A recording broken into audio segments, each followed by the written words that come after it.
Olá, sejam bem-vindos ao podcast Emocionalmente Sã, o podcast que fala sobre saúde integrada e saúde mental de forma descomplicada.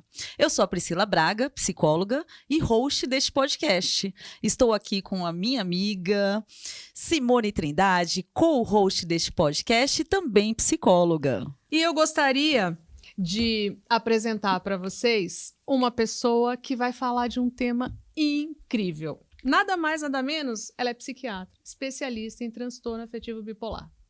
Você que está aí, ó, presta atenção, transtorno afetivo bipolar. Ela é membro da diretoria científica da Abrata e também membro do PROMAN. PROMAN é o Programa de Transtorno Bipolar da USP e coordenadora e preceptora do Ambulatório de Transtorno Bipolar da Unisa. Eu fico aqui falando, porque a gente tem muito interesse nesse tema, mas ninguém melhor do que ela para se apresentar. Eu vou apresentar para vocês a deusa das águas, a nossa queridíssima doutora Nayaide Monte. Olá, gente. Olá. Tudo bem, meninas? Muito obrigada pelo convite. É um prazer estar aqui com vocês, Priscila, Simone, para falar sobre um tema, né, pelo qual eu dedico minha vida atualmente. Então, vai ser muito legal, muito bacana. Espero que vocês que estão aí gostem também do nosso bate-papo. Ótimo. Poxa vida, é uma honra tê-la aqui com a gente, né? Um tema que foi tão solicitado pelos nossos ouvintes, nossos telespectadores. Eles pediram para falar sobre esse tema, né? Então, nós pensamos logo em você, né? Especialista sobre TAB, transtorno afetivo bipolar, trazer aqui informações muito importantes, né? Informações de uma forma descomplicada para que as pessoas possam ter acesso, né? E saber mais sobre o que é o transtorno afetivo bipolar. E aí, né, atendendo aos pedidos do nosso público, eles mandaram algumas perguntas. Então a gente vai iniciar aqui, né, com essas perguntas para essa profissional aqui incrível, maravilhosa. Vamos nessa, Si? Vamos lá. Doutora Nayaide, ainda existe muito preconceito com relação às pessoas que têm o diagnóstico de transtorno bipolar? Ou tem mudado, melhorado? Então, ainda existe muito estigma, né? Muito preconceito, não só com o transtorno bipolar, né? Com os transtornos mentais de uma maneira geral, e eu acho que isso tem muito a ver com o histórico mesmo da mídia, dos filmes, de como, né, foi construída a história da psiquiatria na mídia, na televisão, enfim. Isso fez com que a população tivesse uma ideia um pouco equivocada sobre os transtornos mentais e ainda mais sobre o transtorno bipolar, né? Então, eu acho que esse é um primeiro ponto, é aquilo que está enraizado mesmo na sociedade, né? Uhum. Do que é alguém com um transtorno psiquiátrico, então aquela pessoa que é conhecida como sendo um louco, um desequilibrado, alguém... Então, isso é muito... Infelizmente, apesar de toda a nossa luta e apesar de ter tido avanços, claro, né? E eu acho que projetos como esse de vocês fazem com que a informação chegue de uma forma mais simples, mais clara, né, com que a gente consiga levar algumas verdades, né, que a população, o grande público ainda acaba que não tem tanto acesso, né. Uma outra questão do estigma do transtorno bipolar é justamente porque as pessoas usam a palavra bipolar para tudo. Então, quem nunca foi chamado de bipolar ou chamou alguém de bipolar, né? Então, as pessoas acham que quem tem transtorno bipolar é aquela pessoa que muda de opinião de uma hora para outra, ou que em um momento está bem, no outro não está. É como o clima, né? Hoje o clima está bipolar, né? Já ouvi muito falar isso. Ou seja, E a gente vê isso muito nas redes sociais também, as pessoas fazendo brincadeiras em torno do transtorno, né? Muito, né? E isso é tudo que não é, né? O transtorno, Exato, essa coisa... acaba resumindo. Tá quente, tá frio, tô bem, tô mal, tô sorrindo, tô chorando. A pessoa tá triste, mudou, não, agora é bipolar. Não, né? você é bipolar, Você é bipolar. porque hoje você tava bem, amanhã você não tá, né? Então, essa visão das pessoas de que, de que a pessoa que tem transtorno bipolar é alguém imprevisível, que é alguém que muda rápido, é alguém não confiável, é alguém agressivo, né? E isso faz com que o preconceito, né, e o estigma aumentem ainda mais, né? Uma outra questão é que as pessoas, elas não entendem o que de fato é o transtorno bipolar. Né, muitas pessoas acham que é uma doença psicológica, é algo que muitas vezes até se confunde com o caráter da pessoa. né, com a personalidade da pessoa, né? Não é incomum a gente ver, não, tal pessoa é bipolar, ou então, não sei quem é bipolar. Na verdade, aquela pessoa tem transtorno bipolar, né? Como se ela tivesse pressão alta ou enxaqueca. Ela não é a enxaqueca. Certo. Né? Ela não é diabetes, ela não é... Né? E as pessoas simplificam e limitam as outras a ser bipolar. Né? Então, é um cuidado que eu sempre tenho de quando eu me refiro a alguém com transtorno bipolar, eu nunca digo, olha, aquela pessoa é bipolar. Não, ela tem transtorno bipolar, assim como ela pode ter outras doenças. Né? Então, eu acho que essas pequenas, grandes coisas do dia a dia, né? E principalmente a desinformação que existe, faz com que as pessoas se afastem, né, do que de fato é e criem uma imagem que não corresponde à realidade, né? Então, infelizmente, ainda existe muito estigma e a gente está lutando para melhorar isso, né, para combatê-lo a cada dia. Então, explica pra gente, então, o que é o transtorno bipolar? O transtorno bipolar, ele, primeiramente, é uma doença do cérebro. Tá?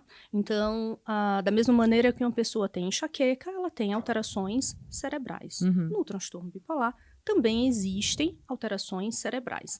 Sejam alterações estruturais, né, de componentes cerebrais, até alterações bioquímicas. Né? Então, o cérebro eles tem essas alterações, né, e essas alterações produzem sintomas. Como as alterações da enxaqueca produzem dor de cabeça, produzem náusea, produzem muitas vezes outros sintomas. Né? Então, o primeiro de tudo é a gente entender que é uma doença do cérebro, que uma vez que esse cérebro esteja alterado, ele vai produzir sintomas que o paciente vai manifestar, seja na energia, no humor, quer dizer, o humor é apenas um dos componentes que podem estar alterados no transtorno bipolar, né? Então, não é porque o paciente está alegre ou triste. Existe uma alteração no humor, na energia, ou seja, na disposição que ele tem. Ele pode estar com mais ou menos disposição. O pensamento muda, a movimentação física muda e os impulsos. Então, vejam como é algo muito mais complexo do que você estar feliz ou triste. Isso é apenas um dos aspectos do transtorno bipolar. Um outro aspecto importante para a gente entender essa doença é em relação ao caráter crônico dela. Né? E isso é importante porque isso impacta diretamente no tratamento que a gente vai falar posteriormente. Né? Então, é uma doença crônica para a qual ainda não existe cura. Ou seja, é uma doença que uma vez que o paciente tenha, que ele manifeste os sintomas, ele vai ter essa doença para o resto da vida.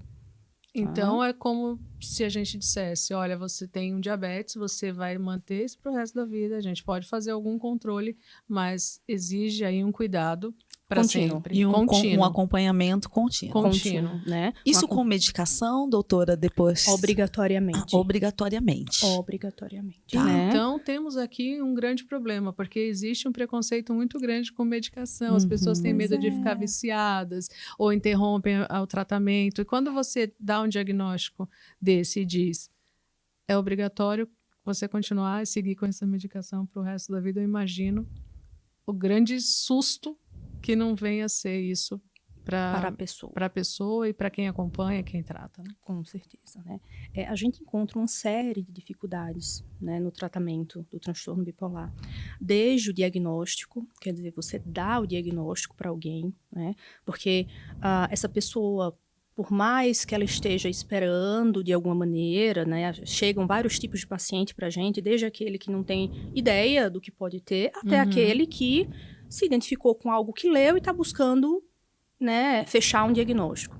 Mas quando a gente dá o diagnóstico, alguns pacientes sentem um peso muito grande, né, por ser um diagnóstico psiquiátrico, né, e por todos os estigmas, né, que estão enraizados dentro da gente, culturalmente falando. Embora ele tenha vivido todo o tempo com esse transtorno ali, abraçadinho com ele. Um sofrimento. Com todos os né? sintomas. Uma dor e um sofrimento. Imensos, né? Imenso. E é o que eu sempre digo, né? O diagnóstico, ele pode ser um peso inicial, mas o paciente e a família precisam entender o diagnóstico como um salvamento, né? Porque, finalmente, todo aquele sofrimento de uma vida, porque a gente sabe que o transtorno bipolar muitas vezes se desenvolve muito cedo na vida, e o paciente até que chegue ao diagnóstico, são anos, né, uma média de 12 mais até tardio. com certeza, né, do paciente começar os primeiros sintomas até realmente receber o diagnóstico, pode variar de 10 até 15 anos, né? Então,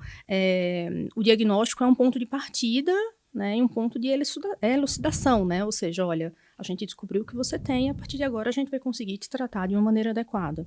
Só que aí entra uma série de questões. Primeiro, a própria dificuldade de ouvir o diagnóstico, né, que não é fácil, né? Por mais que faça sentido racionalmente, mas emocionalmente é diferente. Né? Por mais que você conheça alguém que tem transtorno bipolar, por mais que você leia no livro, é diferente você saber que tem, como você vai lidar com você mesmo, toda a reconstrução de identidade que você vai ter que ter a partir daquele momento, né?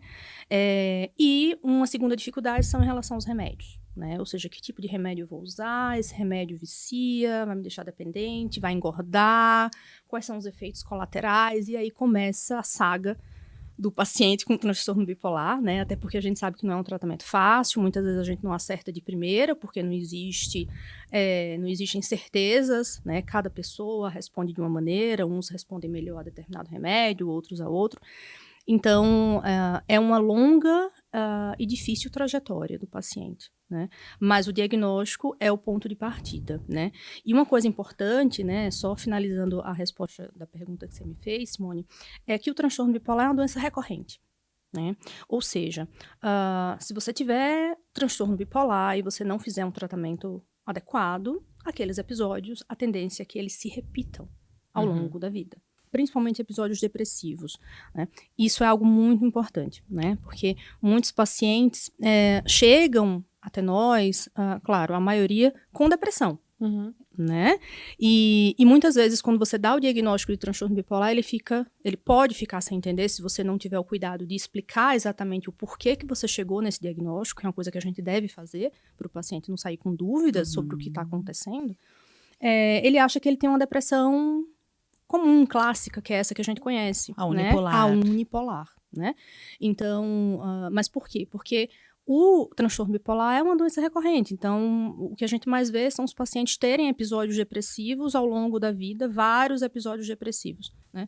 E aí, claro, ou um episódio de hipomania, pelo menos, ou de mania, que a gente vai falar daqui a pouco sobre o conceito delas. Pode explicar pra gente, vamos entrar aproveitando, nessas. já vamos entrar, né? Quais são os tipos, né, de transtorno bipolar e o que é a mania, a hipomania e a depressão bipolar? Perfeito. Veja, a depressão, a gente pode, né, a grosso modo, dividi-la em depressão unipolar e bipolar. A depressão unipolar é aquela em que o paciente ele só tem depressão ao longo da vida, tá? Então, você tem um episódio depressivo único, ou pode ter uma depressão recorrente, que a gente fala quando você tem vários episódios depressivos.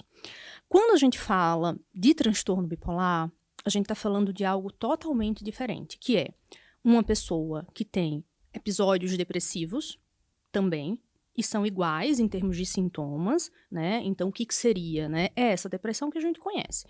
Tristeza ou apatia, diminuição de energia, desânimo, falta de vontade de fazer as coisas, um pensamento mais lentificado, uma dificuldade de ter atenção, concentração, pensamentos negativos de culpa, baixa autoestima, impulsos, né, diminuídos, então o paciente não quer comprar, o paciente não quer diminuição da libido, enfim, todos esses aspectos da impulsividade geralmente estão diminuídos também. Pode ter alteração do apetite para mais, para menos, e alterações de sono para mais ou para menos. Então e claro, a depender da gravidade, pode ter ideação suicida ou até uma tentativa de suicídio, tá? Essa seria a depressão. Quando a gente fala de mania e hipomania, a gente está falando de um outro polo que, a grosso modo, a gente poderia entender como o contrário da depressão. Ou seja, na hipomania, vamos começar por ela, existe uma ativação cerebral. Então, se na depressão existe o cérebro ele fica desligado, Mais apático. né, vamos dizer assim, sem energia, né, sem ânimo. Na hipomania, ele tem, além do normal dele, ele começa a ter uma ativação de algumas áreas. E isso se reflete em quê? De sintomas. O paciente ele pode começar a pensar mais rápido, ficar com um pensamento mais acelerado, com dificuldade de ter atenção, concentração. Ele pode ficar mais inquieto, então é aquela pessoa que fica batendo a perna sempre, que está sempre mexendo em alguma coisa, cutucando a unha. É aquela pessoa que pode passar a não dormir tanto e ter uma energia ok, então existe um aumento de energia, aquela pessoa começa a fazer muitos planos, fica mais otimista do que o normal. Se sente super produtivo? Super produtivo, e aí vem um grande problema, porque o paciente nessa fase, ele ama estar nessa fase. Ele tem ganhos, né? Porque na cabeça dele, ele está ótimo produzindo, e na nossa sociedade, quanto mais produtivo você for, maior o seu reconhecimento, né? Então, e na hipomania, existe algo muito importante, que é o aumento de impulsividade. Tá?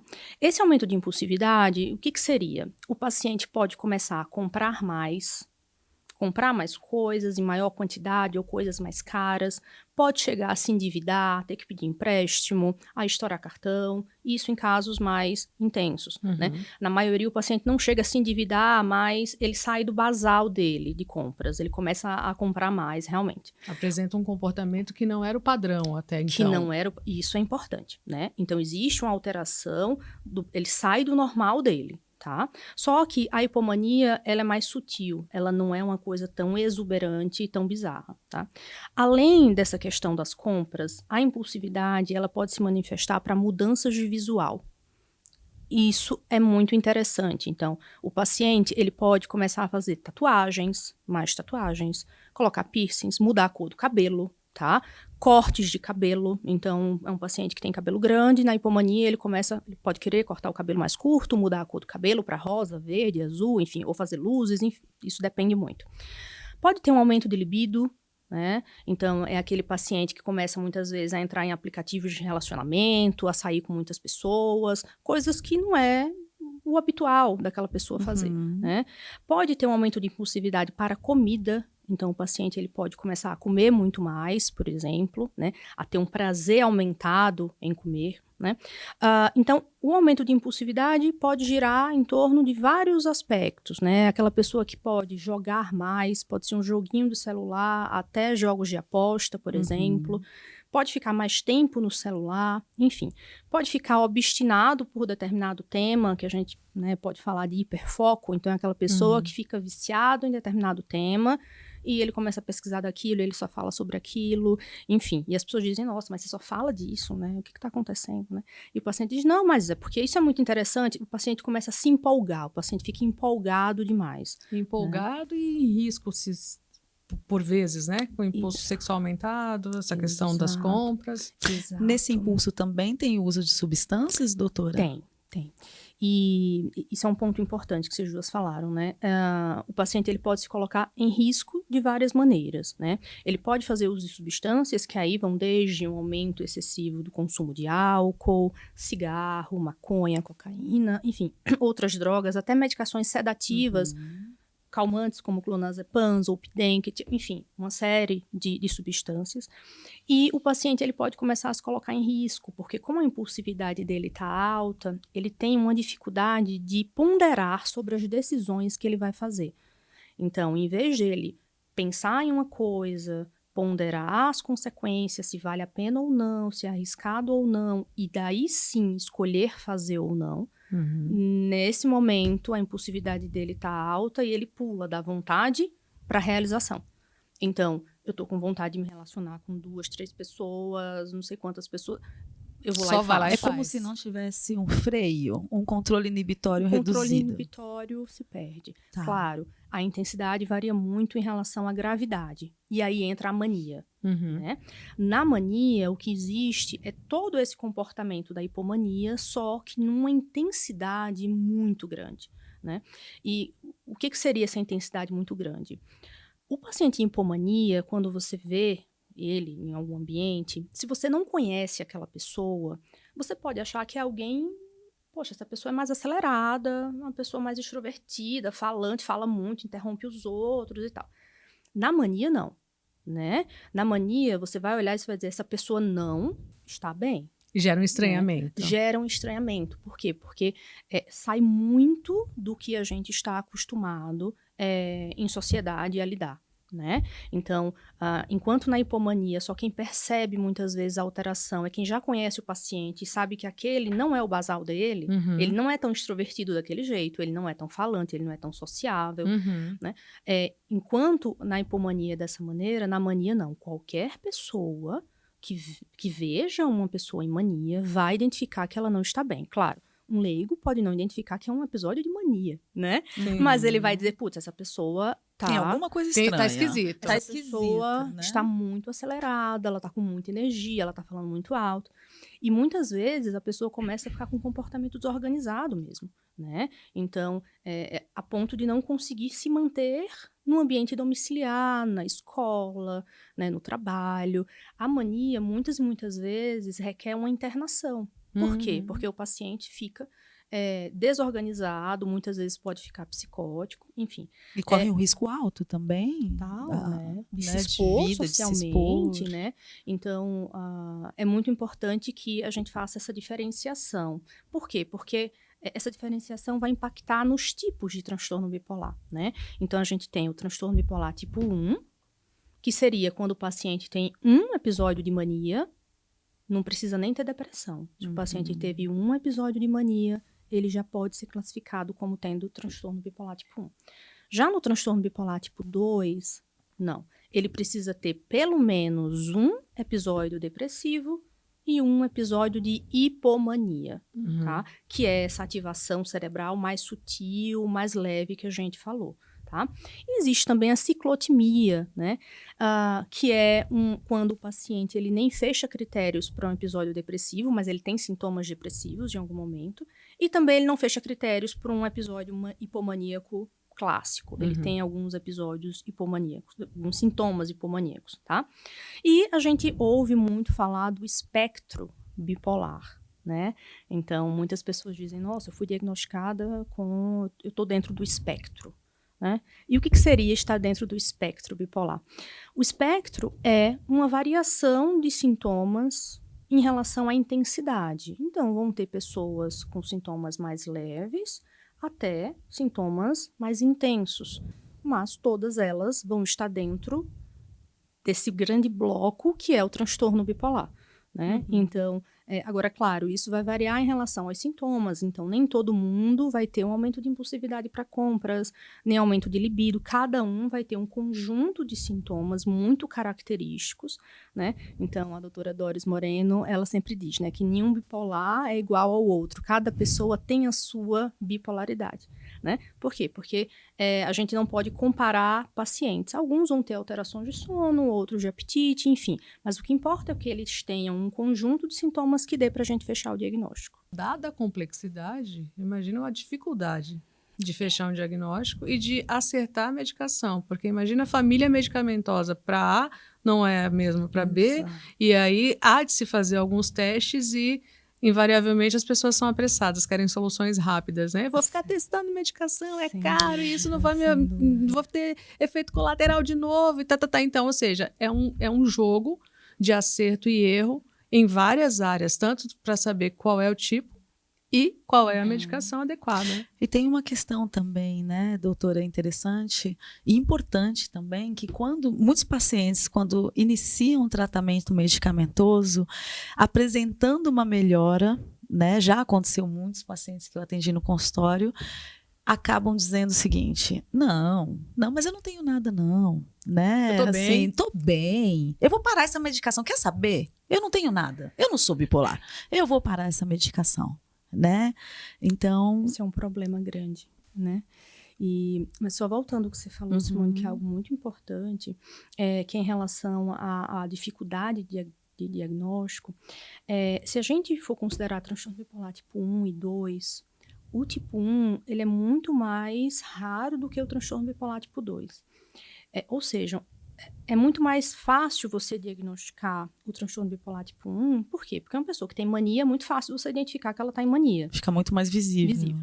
Agora, vocês imaginem a gente ter que diagnosticar um transtorno bipolar tipo 2, onde o paciente, ele nem lembra das hipomanias que ele teve, porque são coisas tão sutis no passado que eles dizem, não, foi uma época boa da minha vida, eu consegui um emprego novo, então eu comecei a trabalhar muito, né, porque eu estava empolgado, eu queria mostrar.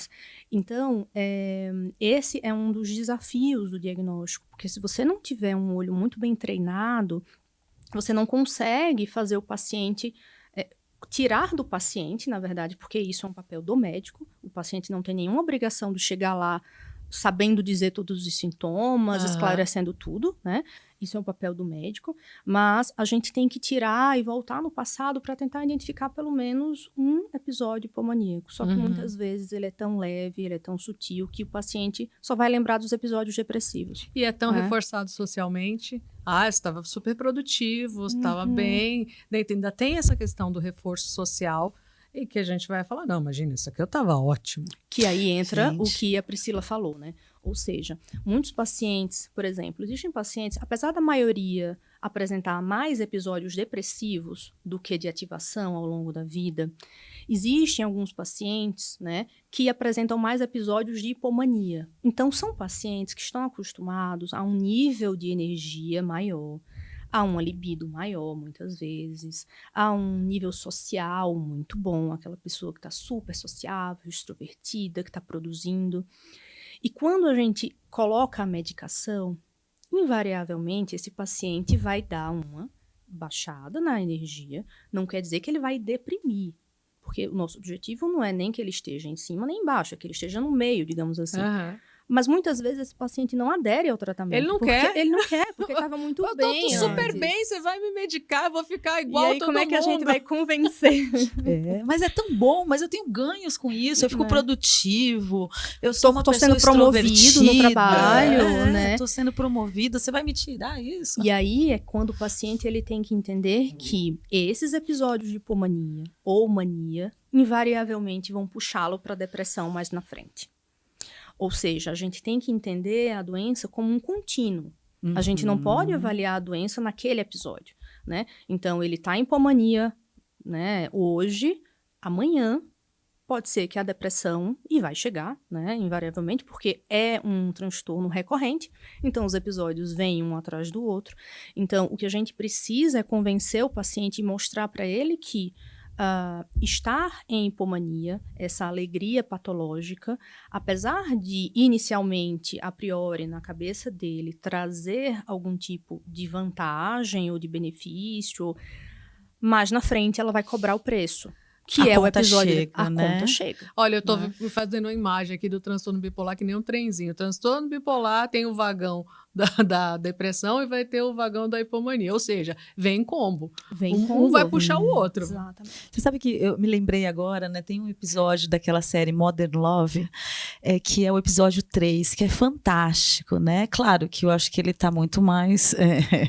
não tem todas essas informações, né? Mas... ele mostra muito bem, né? Ele fala sobre isso. Quando ela está em depressão e quando ela está na ativação da mania, né? Exatamente. Então, mostra. E, doutora, uma dúvida. Quanto tempo dura, mais ou menos, cada ciclo? Essa é uma pergunta super recorrente dos pacientes. Porque, claro, se você está sofrendo, você quer saber quantos dias mais vai restar. E a gente não tem essa resposta. Certo. Né? A gente não sabe, não tem um tempo pré-determinado para que um episódio depressivo, ele, né, fique no paciente, ou uma mania ou hipomania. O que a gente sabe é que os episódios depressivos duram mais. Né? Isso é fato, né? Os episódios depressivos duram mais e a depressão bipolar ela pode ser um pouco mais difícil de tratar, um pouco mais arrastada, tá? Pode demorar mais o paciente a melhorar. Claro que isso depende muito de paciente para paciente. Enquanto na hipomania, não. A hipomania ela costuma ser menos dias, tá? E a mania menos dias ainda, tá? Então, se a gente pudesse colocar num contínuo, seria a depressão dura mais dias, tá? É o que a gente sempre fala, o transtorno bipolar, apesar de ter esse nome bipolar, é uma doença predominantemente depressiva. Então, a maior parte dos pacientes vai ter a maior parte dos episódios depressivos do que em mania ou hipomania. Sendo a mania bem mais rara. Exatamente. Transtorno bipolar tipo 1 é em torno de 1% só da população. E aí, a gente tem uma questão aqui. Recebi o diagnóstico, né? E como saber, né? Pois é. Como é que a gente chega no diagnóstico, né? Isso é uma dúvida frequente também dos pacientes, porque a maioria das pessoas está acostumado na medicina a ir no médico, o médico pede um exame para comprovar se tem ou não aquela doença. E na psiquiatria a gente não tem exames, né? O melhor exame quem vai fazer é o próprio psiquiatra através da entrevista, da anamnese e do exame psíquico. Então, não existe hoje ainda nenhum exame, seja ele de sangue, seja ele de imagem, que consiga comprovar, dar essa prova para o paciente de que ele tem transtorno bipolar. Então, claro, a gente faz exames, mas para excluir que esses sintomas estejam sendo causados por alguma questão clínica, por exemplo, tá? Mas não que os exames deem para a gente algum tipo de resposta. Então, o diagnóstico é feito através da consulta psiquiátrica, né? Onde o médico ele vai fazer uma entrevista direcionada em busca desses episódios de ativação ao longo da vida, né? Então, claro, um paciente ele pode buscar, por exemplo, primeiro um psicólogo. Se o psicólogo achar que tem características, o psicólogo pode encaminhar para o psiquiatra, assim como o psiquiatra pode encaminhar para o psicólogo.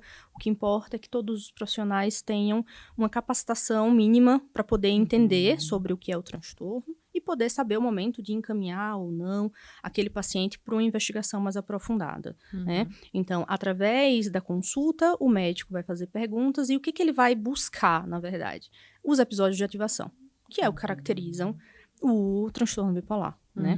E é o que eu sempre falo, o paciente ele vai chegar deprimido e o médico ele nunca pode supor que aquela depressão é unipolar, ou seja, você está deprimido, você está triste, sem energia, vou lá e dou um antidepressivo. Não, ele tem por obrigação voltar na história do paciente para saber se ele teve mania ou hipomania, porque senão o tratamento daquela depressão muda completamente, né? Então, principalmente se houver depressão recorrente, por exemplo, né, como a gente falou, essa investigação de transtorno bipolar se torna ainda mais importante. Tá? E são necessárias algumas entrevistas, algumas conversas, né? Nem sempre dá para fazer numa primeira consulta esse diagnóstico? Isso depende muito, primeiro, de dois fatores. Do tempo que esse médico tem de consulta, né? Então, uma coisa é você fazer uma consulta de 15 minutos, meia hora. Com certeza você, a não ser que seja um caso muito franco, assim, mas dificilmente você vai ter condições de fazer um histórico aprofundado desse paciente, né? Por exemplo, a minha primeira consulta tem 1h30, pelo menos, né? De 1h30 a 2 horas. Por quê?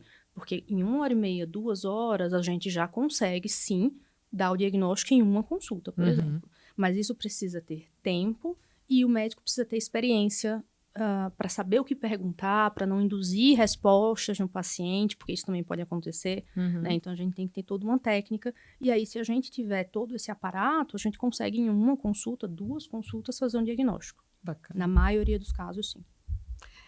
E aí, recebi o diagnóstico, o que eu faço? E aí? E agora? E agora, José? A luz apagou, o povo sumiu, a festa acabou. E agora? Pois é. Como trata, né? Quando o paciente ele recebe diagnóstico, o primeiro ponto que eu sempre digo eu indico literatura para esse paciente ler. Quando eu digo literatura, não é artigo científico necessariamente, não é algo simples que o paciente possa ler e entender, com a linguagem simples, o que ele tem. Né? Uma psicoeducação, doutora? Psicoeducação. Isso é primordial, né? Porque o paciente, ele primeiro precisa entender o que são os sintomas, né? Para que ele consiga identificar nele o que ele está sentindo, né? Para que ele consiga diferenciar o que é sintoma do que é personalidade. Eu imagino que vocês no consultório recebam pacientes que confundem o que é sintoma do que é o jeito de ser. Exatamente. E isso cria uma confusão enorme no paciente, né? Muitos pacientes com transtorno bipolar têm uma grande dificuldade de saber se aquela impulsividade para compra, será que eu sou uma pessoa consumista ou isso é aumento de impulsividade para compras, né? Será que eu sou uma pessoa mais acelerada, mais rápida, ou eu estou realmente num episódio de ativação que está promovendo uma aceleração no meu pensamento, né? Então, o paciente ele precisa entender os sintomas, ele precisa conseguir identificar os gatilhos. Cada um de nós temos gatilhos muito específicos. Então, o que vai me atingir é diferente do que vai te atingir, do que vai mexer com você. Então, cada pessoa precisa identificar os próprios gatilhos para aprender a lidar com esses gatilhos, por isso que a psicoterapia é fundamental, né? Para que esses gatilhos não te atinjam tanto, né? Para que eles não promovam uma desestabilização no seu quadro, né? Então, esse é o primordial, é o paciente conseguir entender sobre o seu diagnóstico, né? Segundo, ele entender como funciona o tratamento, né? Que uma coisa vem com a outra. Se você entende o que é a doença, você entende as necessidades que essa doença vai te cobrar.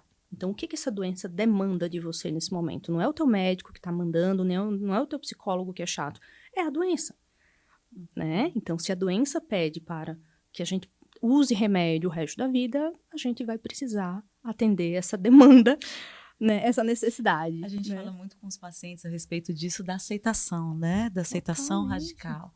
Né? Eu tenho uma doença e eu tenho que cuidar nesse contínuo da vida. A aceitação radical é muito importante, né? Diante daquilo que eu não posso mudar, diante daquilo que não está sob o meu controle, o que me resta, né, que é uma coisa muito boa, né, é a aceitação radical. Aceitar radicalmente. Né? É eu aceitar e lidar com aquela minha realidade que não vai ser mudada e que não está sob a minha escolha ou não. Ter o transtorno bipolar não é uma escolha. Estar com sintomas, né, e isso é importante porque muitas vezes a família ou quem está próximo acha que o paciente tem algum grau de controle, muitas vezes, sobre os sintomas. E isso não é uma verdade absoluta. Né? Então, o paciente, ele não está impulsivo para compras porque ele quer, ele não está estourando os cartões dele porque ele quer, isso é um sintoma. Né? O paciente não está se relacionando sexualmente com algumas pessoas porque ele acha bom ou porque isso é sintoma, né? Então, isso também é um estigma, né? É achar que vocês, né, aquela pessoa está fazendo aquilo porque ela quer ou porque ela, enfim, não tem caráter ou qualquer outra coisa, né? A gente esquece que tudo está sob o comando de um órgão que está alterado, que é o cérebro. E se tem prejuízo, né, e há sofrimento, né, ninguém vai escolher passar por isso. Exatamente. Né? Com certeza. Bom, quanta coisa, né, para perguntar. Muito me bacana. vieram tantas perguntas à mente também, a lenda que o pessoal fez. A gente ficaria aqui muito e muito tempo, né, falando sobre esse tema tão importante. Bom, temos mais perguntas? Sim. Tem só uma questão para o tratamento. Então, você falou de fazer um bom diagnóstico, medicação, acompanhamento terapêutico. Tem alguma outra coisa para a gente poder dar de dica para quem está desconfiando que tem esse transtorno, ou que tem algum familiar ou algum amigo? Como é que começa, né? Por onde? Quais são os primeiros passos e se diagnosticado, o que é essencial fazer? Perfeito. Primeiro, buscar ajuda psiquiátrica. Então, o psiquiatra, ele é o especialista indicado para o tratamento do transtorno bipolar. Ele é o especialista que estudou isso, né? Então, ele é o mais preparado, né? Mais indicado para isso. Segundo, entender que o tratamento medicamentoso, ele é de longo prazo, que ele deve ser feito conforme a orientação do seu médico. Então, não se pode, de forma aleatória ou baseada em informações de internet, de grupos, disso ou daquilo, ficar fazendo mudanças na sua medicação, porque qualquer mínima mudança vai ter um impacto na tua evolução, né? E é um impacto imprevisível, que a gente não sabe o que vai acontecer. É importante tomar as medicações todos os dias, independentemente do que aconteça. Então, o remédio psiquiátrico para o tratamento do transtorno bipolar, ele só funciona se você toma todos os dias, não só quando você está mal, por exemplo. A gente às vezes recebe pacientes, não, eu estava bem, não tomei. Não, né? Tem que ser tomado todos os dias. Isso é uma cilada. Tô bem, não vou tomar. Cilada. Exato. E aí entra uma outra preocupação e cuidado que o paciente deve ter.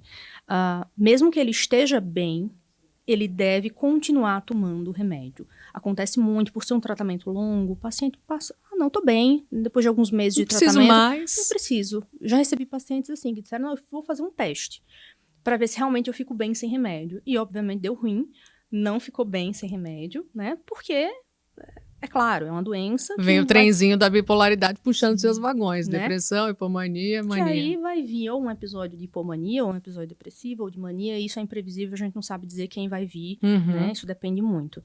Então, é continuar usando a medicação. Você só está bem porque você está usando o remédio. Não se engane. Não adianta se enganar e se iludir, né? Uma outra questão, fazer psicoterapia é fundamental para entender os gatilhos, para entender o que é sintoma, para aceitar a doença, né? Para muitas vezes chamar a família para participar desse tratamento, isso é fundamental. A família também precisa ser psicoeducada sobre a doença. Muito, muito. O tratamento do transtorno bipolar não é só do paciente, né? É de toda a rede dele, né? Porque ele precisa dessa rede, ele precisa que essa rede também entenda o que está acontecendo com ele para que possa ajudá-lo quando necessário, né? Um outro ponto fundamental para o paciente com transtorno bipolar é o sono. O sono é tão fundamental quanto o remédio. Então, esse paciente, ele precisa ir dormir e acordar sempre no mesmo horário, em torno de 10 da noite e acordar 6, 7 da manhã. Todos os dias, independentemente se ele está de férias, se é feriado, se é final de semana, o sono ele precisa estar muito bem regulado. E a privação de sono é uma das grandes causas de desestabilização do paciente com transtorno bipolar, né? Um outro ponto muito importante é fazer atividade física, então ter hábitos de vida saudáveis, uma alimentação saudável e evitar o uso de substâncias psicoativas. Maconha, cocaína, né? Isso tudo, até o álcool precisa ser muito bem conversado com o paciente sobre esse uso de álcool que é socialmente tão estimulado, né? Porque esse paciente ele precisa entender que o cérebro dele não é igual ao cérebro do amigo dele. Tem uma vulnerabilidade diferente. O do amigo tem alguma outra vulnerabilidade. A dele é essa. E ele precisa trabalhar com as condições que ele tem naquele momento. Então, esses são fatores fundamentais para o tratamento. O paciente Eu fiquei tem com uma dúvida com relação ao horário do sono. Precisa ser das 10 às 7 necessariamente? Ou tem uma quantidade de horas que precisam ser seguidas? Perfeito. Na verdade, é mais importante o horário do que o número de horas. Por quê? Porque o nosso corpo ele tem um horário de liberação de melatonina e de cortisol. Então, é diferente você dormir de 10 às 7 do que você dormir de meia-noite às 9. Apesar do horário, da quantidade de horas ser igual, o sono da manhã não tem o mesmo poder restaurador do sono da noite. Então, o ideal mesmo, no mundo ideal, é que o paciente durma entre 10, 10 e meia, 11 horas e acorde sempre 6, 7 da manhã, porque isso ajuda o cérebro dele a se regular. Então, a rotina é fundamental. É fundamental. Tem que ter rotina para tudo. Para dormir, para comer, para fazer atividade física, para trabalhar. Então, e para tomar medicação. Fundamental. Aí, né? Fundamental. Sabe, só para concluir aqui, doutora, eu estava lendo esses dias que me parece, né, não tenho profundidade nisso, mas saiu uma pesquisa dizendo sobre viagens, né, e quanto isso impacta, né, essa mudança de fuso, né, e o impacto que tem para pacientes que têm, né, transtorno bipolar. Por quê? Porque o transtorno bipolar é uma desregulação dos ritmos biológicos, né? Por isso que o paciente acaba indo dormir mais tarde, acordando tarde no outro dia, tendo essa dificuldade no apetite. Então, a rotina, né? Claro, se o paciente vai viajar um dia pontual, é uma coisa, mas isso não pode ser algo recorrente na vida desse paciente, né? Porque senão essa privação de sono leva ele a ter uma ativação mais lá na frente. Tá. Então, viagens mais longas, internacionais, viagens longas, isso pode impactar. Também é importante fazer um preparo para que viaje. Sem dúvida, né?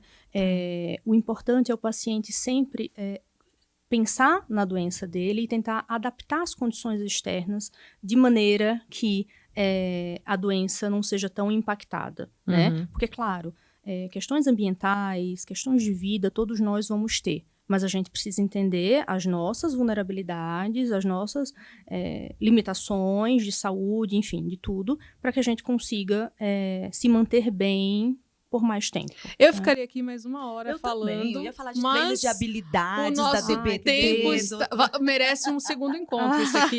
Vamos deixar marcado parte 2024, parte 2, gente. Vamos lá. Agora a gente vai fazer a última pergunta, né, do nosso podcast Emocionalmente Sã, que é o seguinte, doutora Nayade, o que tem que ter no teu dia a dia para te manter emocionalmente sã?